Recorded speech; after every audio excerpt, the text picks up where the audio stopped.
கோபுரம் ஏன் சாய்ந்தது? வாங்க பார்க்கலாம். உலக வரலாற்றில் தவறுகளும் கூட சில நேரங்களில் அதிசயங்களை உருவாக்குகிறது.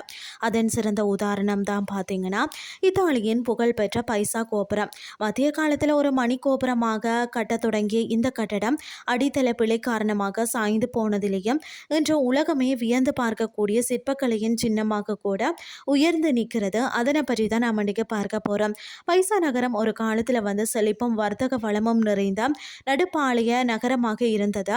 நகரின் பெருமையை உலகுக்கு காட்டும் வகையில் பெரிய தேவாலயம், அதற்கு பிறகு பார்த்தீங்கன்னா பாப் டிஸ்ட்ரி மற்றது இறுதியாக மணிகோபுரம் கட்ட திட்டமிடப்பட்டது. இதன் அடிப்படையில் 1173 ஆண்டு பார்த்தீங்கன்னா பைசா கோபுரத்தின் கட்டுமானம் தொடங்கியதாம். ஆனால் கட்டுமானத்தின் ஆரம்ப கட்டத்திலேயே கோபுரம் சற்றே ஒரு பக்கமாக சாய ஆரம்பிச்சதாம். இப்பொழுது உலக அற்புதமாக கருதப்படும் இந்த சாய்வு அதற்கான காலத்தில் ஒரு கட்டுமான தவறாக பிறந்தது. பைசா கோபுரம் பார்த்தீங்கன்னா ஒரே காலகட்டத்தில் கட்டப்படவில்லை. சுமார் 200 ஆண்டுகள் பல கட்டடங்களாக அமைக்கப்பட்டதாம். முதல் கட்டடம் பார்த்தீங்கன்னு சொன்னால் 1173 தொடக்கம் 1178 இந்த கோபுரத்தின் முதல் 3 தளங்கள் மட்டுமே கட்டப்பட்ட போது அது வடக்கே சாய தொடங்கியதாம். காரணம் மண் பலவீனம். இதனால் கட்டுமானம் நிறுத்தப்பட்டதாம். அடுத்த 100 ஆண்டுகள் பார்த்தீங்கன்னு சொன்னால் பைசா பல போர்களில் ஈடுபட்டதால் கட்டுமானம் தொடர முடியவில்லையா. இந்த இடைவேளையில் மண் மெதுவாக அடித்து நிலை பெற்றதாம். இரண்டாம் கட்டுமானம் பார்த்தீங்கன்னா 1272 தொடக்கம் 1284 கட்டுமானம் மீண்டும் தொடங்கிய போதும் 4 முதல் 6 தளங்கள் சேர்க்கப்பட்டனதாம். சாய்வை குறைக்க மேல் தளங்கள் ஒவ்வொன்றும் பார்த்தீங்கன்னா சிறிய கோண வித்தியாசத்துடன் கட்டப்பட்டதால் கோபுரம் சற்று எஸ் வடிவமாக வளைந்தது.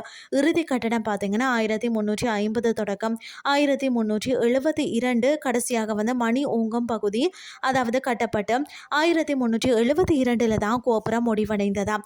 முடிந்த போதும் அது தெளிவாக சாய்ந்தபடியே இருந்ததாம்.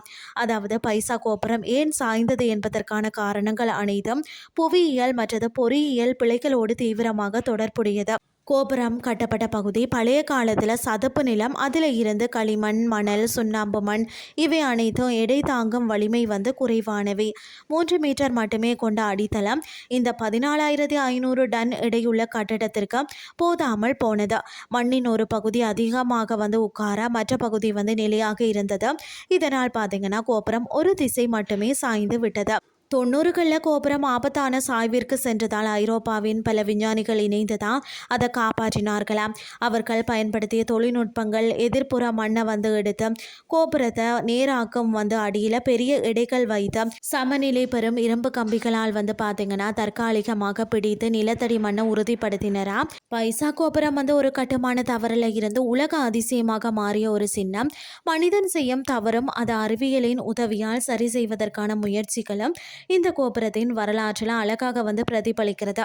இந்த கோபுரம் இன்று இத்தாலிய கலாச்சாரத்தின் அடையாளமாக மட்டுமல்லாது உலக பொறியியல் திறனின் அடையாளமாகவும் நிற்கிறது. காலத்தால் அழியாத இந்த சாய்ந்த கோபுரம் மனித கலை திறமைக்கும் அறிவியலுக்கும் வணங்கப்படும் ஒரு நித்திய சின்னமாக கூட திகழ்கிறதுன்னு சொல்லலாம். இன்றைய ஸ்ரீ உங்களுக்கு பிரயோசனமாக அமைஞ்சிருக்கும்னு சொல்லி நான் நம்புறேன். இதே மாதிரி மற்றும் ஒரு கிறிஸ்டின் வேலைக்கு உங்களை சந்திக்கிறேன். நன்றி.